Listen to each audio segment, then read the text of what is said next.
Hello, YouTube, and welcome back to another book review from me, your host, Logan Albright. Today I'm talking about a classic. It is The Magic Mountain by Thomas Mann. I just saw this at Barnes& Noble, and it's a book I was aware of through its reputation as being one of the great novels. I'd never read it. It sounded intriguing to me, so I picked it up. And it took me quite a while to read because it is quite long. It's 700 pages. And when I started it, I was enjoying it, and I didn't want to rush through it. So I decided to take my time. I took a couple months to read it. I really thought it was good. But before I get into my review of it, let's just talk about the plot very briefly. The book was written in 1924 and kind of right in the aftermath of World War I, and that's clearly in the author's mind. It says on the back cover that this is meant to be a little bit of an analogy or allegory for World War I, which maybe I don't know enough about World War I to really get, but I don't think that's important for the story of the novel. The novel all takes place in this sanitarium in the Swiss Alps, the sanitarium being used in the kind of old-fashioned way, not a mental institution, but a place devoted to health. And our main character is Hans Castorp, who's a young man who's about to embark on his career, and he goes up there to visit his cousin who's staying there for tuberculosis. His cousin's a soldier, and he goes up to stay for a couple weeks, visit his friend, his cousin, and see what's up. And he ends up kind of coming down with a fever and getting a little bit sick while he's up there, and he ends up staying a lot longer than he intends. And in the end, he gets sucked into the environment and ends up staying there 7 years. And the whole book takes place in this place, the Berghof Sanitarium, and he talks to all the different people who live there and forms relationships with them. There's a little bit of a love story, which I found to be kind of the least convincing part of the novel. We meet the main doctor in charge of the place, all the nurses, all the different patients from all over Europe. There's Russians, there's Germans, there's French, there's Jews, there's Italians, there's all kinds of people, and all commingling there with their different things, their different points of view on life and philosophy, and we get to hear all that. And that's kind of all that really happens in it. It's not like an action-packed adventure novel. It's meditation on a variety of themes, which I'll get into a little bit. But the first thing I wanted to say about this is my biases and my preconceptions about the novel before I started reading it, and as I was reading it. Being a 21st century reader and watcher of films, my bias towards this type of institution and a story about this type of institution is to view it as a very sinister place. There's construction going on outside, so I apologize if there's background noise. But my instinct is this is a sequestered, secluded sanitarium in the Alps where people go to get well, and it doesn't really seem like anyone ever gets well. People just stay there indefinitely, and it seems like people who go there, like the narrator, who are healthy, end up getting sick after they come there and then having to stay there longer than they intended. The doctor doesn't want anybody to leave. This primed me to suspect very sinister motives, and I've seen a million movies about this type of thing. I've read books about this type of thing, and it just seems creepy to me. That's my own preconception and bias, and I don't think the author had that in mind. There's really nothing in the prose to suggest that there's anything sinister or unnatural or bad going on at this place. This is just where people are, and the fact that people get sick and stay there is, I guess, a convenience for the plot, or it doesn't really have anything to do with ulterior motives. And so I kind of was reading it through that lens the entire time and kept being surprised when that didn't pay off in a certain way. So that's where I was coming from. But I do find the scenery beautiful, and I find the setting interesting and intriguing. This is such an odd place to be, being kind of kept away from the rest of society in this, very secluded mountain retreat.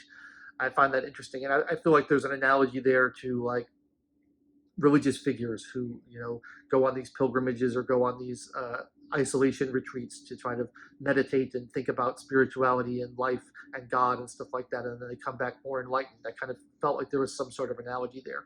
I think religion is a theme of the book.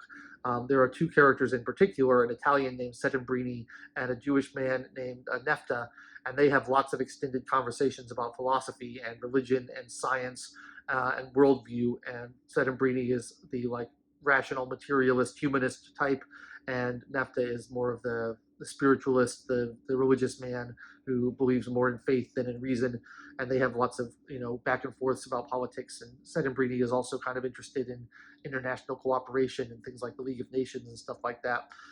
So you get kind of the different views competing for each other. And our narrator, Hans Castorp, he's always called Hans Castorp. He's never just called Hans. We have to get his full name every single time, which I found kind of funny. Just listens and takes it in and figures out what's going on through that. So there's a lot. That's a big theme of the book, is those kind of competing worldviews and them hashing it out through conversation during their time at this institution. Another theme of the book is time. Time seems to kind of slip by without anyone really noticing.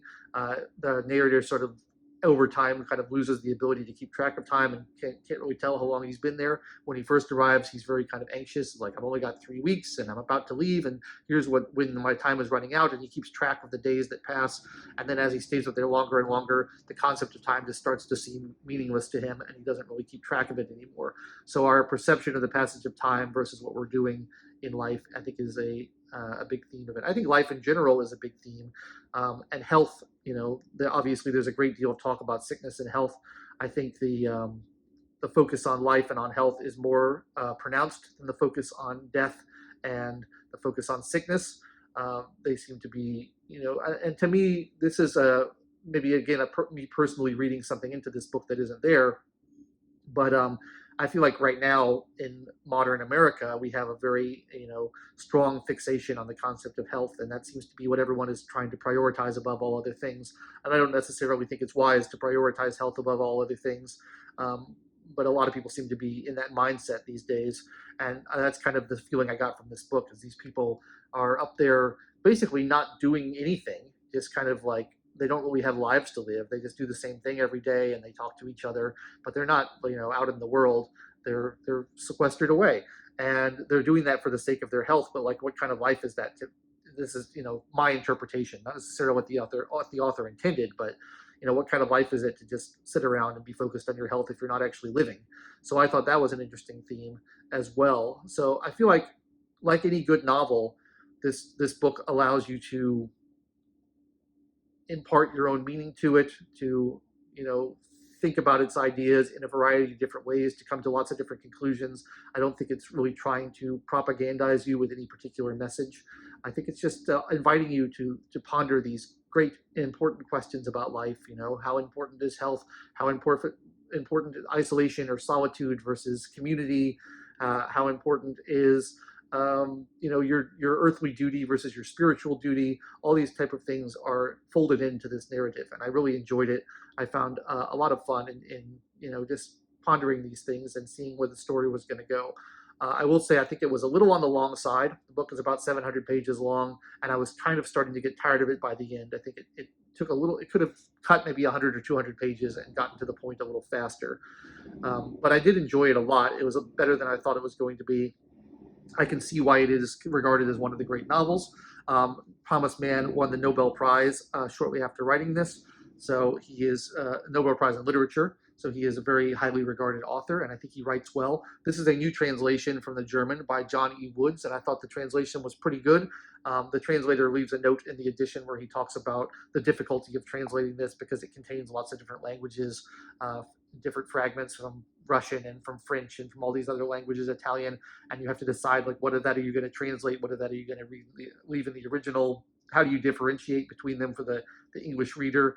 I think all those are interesting and difficult challenges for the translator, but I think he did a good job. Again, not having anything to compare it to, but I enjoyed it a lot. Thought it was a lot of fun, and it just is one of those books that makes you think about life a little bit. And so, if you're expecting, a real exciting story, you probably will be let down. If you're expecting some kind of a horror thriller where people get trapped in the institution and they have to escape, you're not going to get that. You'll be disappointed. But if you're interested in sort of a meditation on Europe and life and health and spirituality and politics and isolation and all those things, you might get something pretty good out of The Magic Mountain by Thomas Mann. I certainly enjoyed it.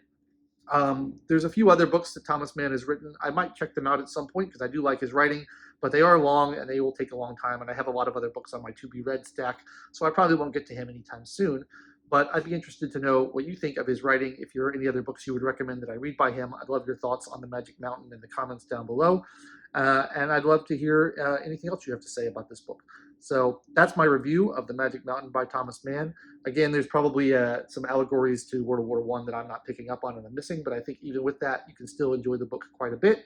If you enjoyed this review, please like the video, subscribe to the channel, and click the bell for notifications. Come back every Wednesday. I try to do another book review every single Wednesday so that I can keep reading new things and talking about them on here. I may miss, I just said every single Wednesday, but I'm going to contradict myself now. I may end up missing next Wednesday because I am traveling for most of June, and it's going to be a little bit harder for me to finish reading things in time. But I'll do what I can. And so if I'm not around next week, just stick around and I'll be back the week after that. I've been your host, Logan Albright. Thanks so much for watching, and I will catch you next time.